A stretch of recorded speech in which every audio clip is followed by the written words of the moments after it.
in this house, right, people are moving in. Let's look at Bright Morgan's diary session. This was super. I think for now, I would say I've enjoyed Morgan's diary session because literally at some point I felt like, dude, you're smart. He's smart though. Maybe he may make some wrong decisions at some point because it is too early to make some decisions right now. So let's dig deep down into Morgani's diary sessions. Literally, when he talked about the head of house, he talked about something. Oh, he's his guy. He's a nice guy. Though at some point, he has these anger issues, like he's hot tempered. But at the end of the day, he's a nice guy. He's amazing. He's gonna do whatever he has to do. Because for now, he feels like that things he has already changed. So let's support, like, he's a good guy. So talking about Keikumi's issue, like Victory having to choose Kaikumi,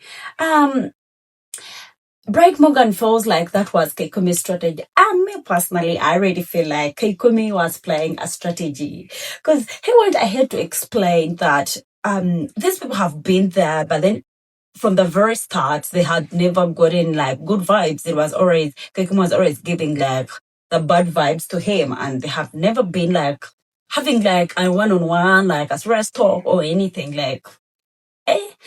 But then he went ahead to say he feels like Victory disappointed him by choosing Kaikumi because he expected like he was the one to be chosen, like to be saved for this eviction. So at this point, he was like, oh, he's now going to be clear, like so keen with people he calls friends because he expected Victory to choose him because like he was his guy, like he was so vulnerable with him. But then at this point, he feels like the level of friendship he thought was like he feels like literally the relationship, sorry, the friendship is one-sided because if it was two-sided, he was the one supposed to be saved, but then it did not happen.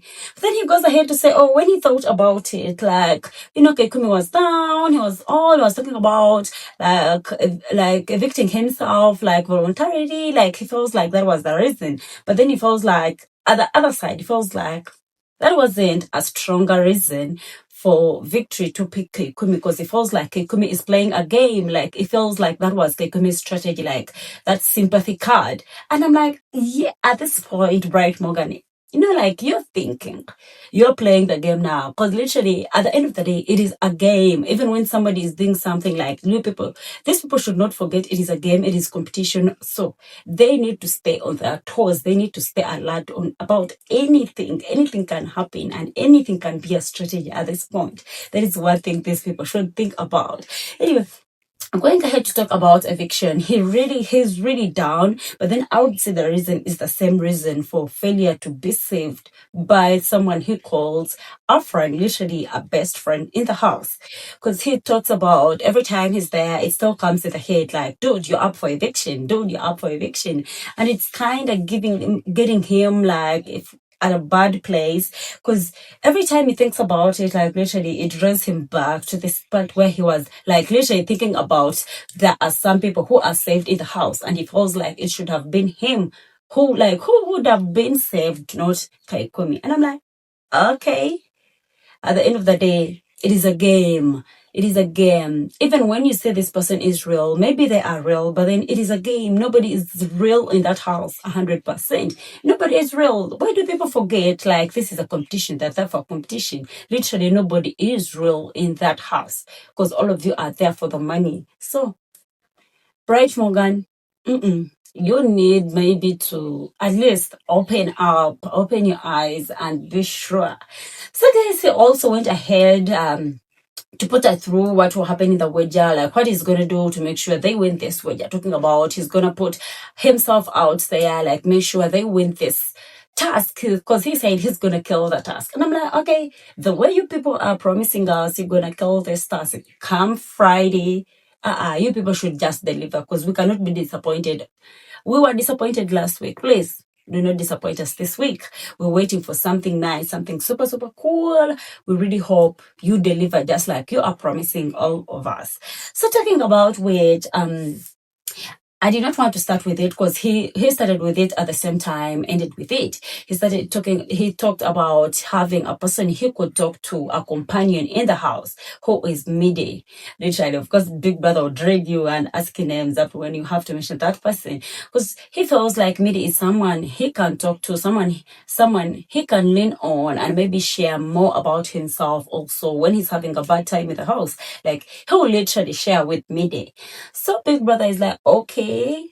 So he went ahead to say at some point he feels like pulling out with Midi, but then after thinking about all this, he needs a companion, like he needs someone who could be there, because he said you cannot survive in this house without somebody. At this point, I'm like, somebody for ship, somebody for, the therapist part, just as Big Brother called Mide, the therapist.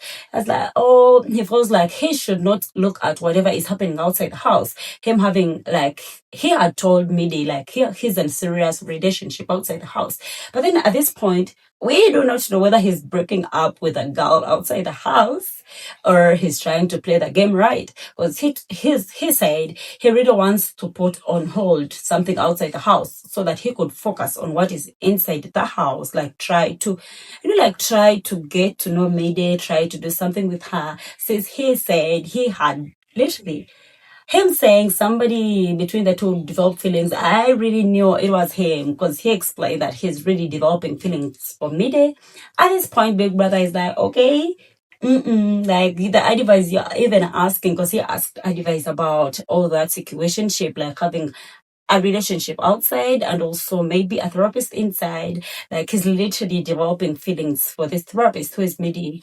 And Big Brother is like, okay, what do you really need? And Morgan gave himself answers like he feels like, oh, put on hold the relationship outside and maybe focus on the one inside. I'm like, dude, let's shape them together, right, Morgan and Midi? A shape.